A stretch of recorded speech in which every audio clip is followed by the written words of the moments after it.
Assalamualaikum warahmatullahi wabarakatuh. Saya Aprilia, mahasiswi akuntansi di Universitas Muhammadiyah Tangerang.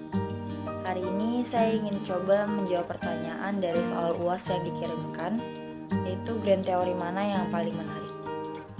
Buat saya, grand teori yang paling menarik adalah signaling teori, karena signaling teori menjelaskan bagaimana sinyal-sinyal keberhasilan atau kegagalan manajemen disampaikan kepada pemilik. Teori sinyal juga berkaitan dengan asimetri informasi. Menurut Wolf dan Terni dalam Duyanti tahun 2010, hal positif dalam signaling teori di mana perusahaan yang memberikan informasi yang bagus akan membedakan mereka dengan perusahaan yang tidak memiliki berita bagus dengan menginformasikan kepada pasar tentang keadaan mereka. Sinyal tentang bagusnya kinerja masa depan yang diberikan oleh perusahaan yang kinerja keuangan masa lalunya tidak bagus tidak akan dipercayai oleh pasar.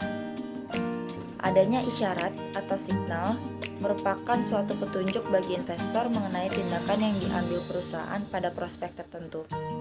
Sinyal ini akan memberikan informasi mengenai apa yang dilakukan manajemen dan merealisasikannya sesuai tujuan. Pada dasarnya, informasi yang dikeluarkan perusahaan merupakan elemen krusial.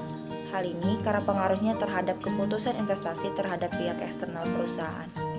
Signal ini penting bagi pelaku bisnis dan investor untuk berinvestasi ke depannya. Hal ini karena hakikatnya akan menyajikan keterangan dan gambaran untuk berbagai keadaan di masa lalu maupun masa mendatang. Dan menurut Atmaja, manajer pada umumnya termotivasi untuk menyampaikan informasi yang baik mengenai perusahaan ke publik secepat mungkin, misalnya melalui jumpa pers.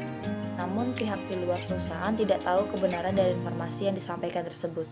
Jika manajer dapat memberi sinyal yang meyakinkan, maka publik akan terkesan dan hal ini akan terrefleksikan pada harga sekuritas. Jadi dapat disimpulkan karena adanya asimetrik informasi, pemberian sinyal kepada investor atau publik melalui keputusan-keputusan manajemen menjadi sangat penting. Menurut Jogianto, informasi yang dipublikasikan sebagai suatu pengumuman akan memberikan signal bagi investor dalam pengambilan keputusan investasi. Pada saat informasi diumumkan, pelaku pasar terlebih dahulu menginterpretasikan dan menganalisis informasi tersebut sebagai sinyal baik atau sinyal buruk. Jika pengumuman informasi tersebut dianggap sebagai sinyal baik, maka investor akan tertarik untuk melakukan perdagangan saham. Dengan demikian, pasar akan bersaksi yang tercermin melalui perubahan dalam volume perdagangan saham. Dan salah satu jenis informasi yang dikeluarkan oleh perusahaan yang dapat menjadi signal bagi pihak di luar perusahaan adalah laporan tahunan. Hubungan teori sinyal dengan nilai perusahaan adalah mengungkapkan CSR yang dilakukan oleh perusahaan akan semakin memperluas pengungkapan dalam laporan tahunan.